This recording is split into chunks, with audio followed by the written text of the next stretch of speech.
We're all worn thin from all of this, the end of our hope with nothing left. Oh, great God, give us rest. My name is Jessica, and this is my faith story. My faith story begins when I was a sophomore in high school. I was dating a certain member of the church, and I'd never gone to church growing up. I was really afraid of the church and didn't like the church, and I really didn't like God because I'd experienced a lot of death in my family and didn't appreciate that. And so I had my own feud thing going on with God, and then the boy that I was dating said, just come to church, just try it. And basically I came for the first couple months just to make him happy, and I started going to youth group and coming on Sunday mornings, and I started to feel at home. And then right when I was getting comfortable, all of a sudden the person that I was leaning on for my faith was like, sorry, this sucks, and kind of left. And so we broke up, and there was a really, really long time where I was really sad, and I was super depressed, the whole black nail polish, black shirts, everything going on, sad music that Ryan used to always give me a list of music.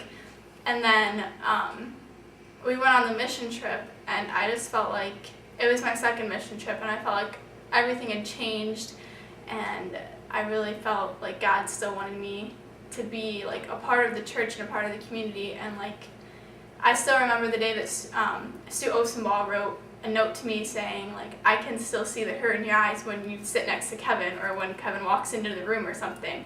And she said that she was glad that I was being strong, and that she was praying for me that everything would get better.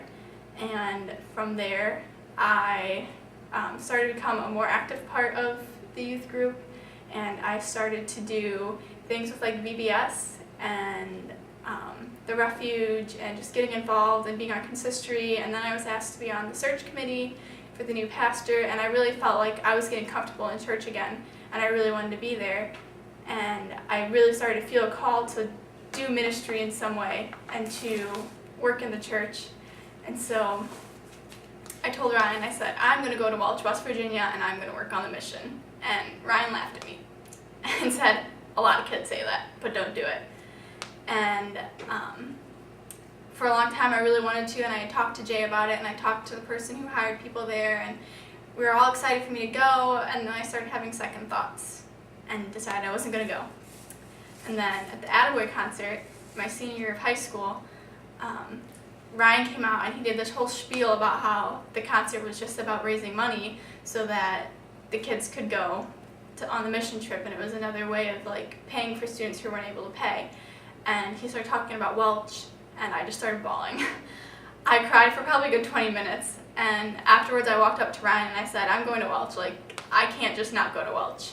And so I talked to Jay, and we within a week had everything set up for me to go, and I spent my summer there last summer, and I loved it, and I learned a lot of things, and started to see that my calling to ministry wasn't just something that I was fabricating out of the hurt that came from a bad breakup. It was something that was really there, and something I was really being called to do. It wasn't just a safety net. And so when I went to college this last fall, I went in as a double major, education and youth ministry, and by the end of fall semester I was just a youth ministry major.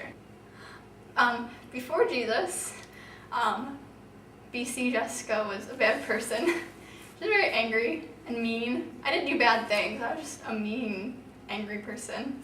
Like I said, a lot of death happened in my family, and I didn't get to see my dad a lot growing up and stuff, so I was bitter and mean. I don't like people.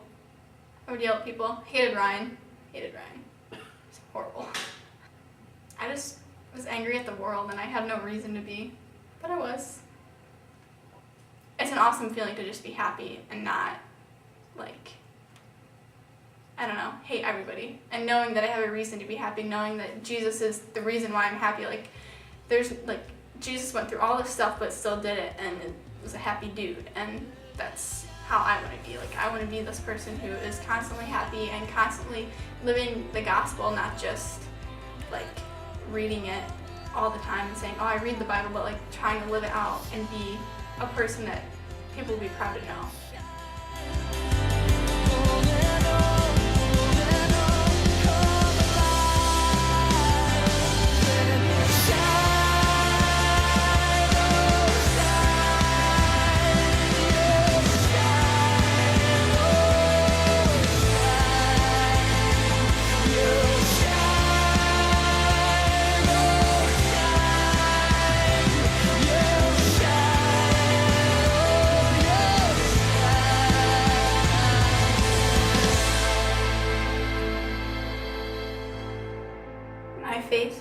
has made me a better person and a person who wants to have the kind of impact on people that Jesus had.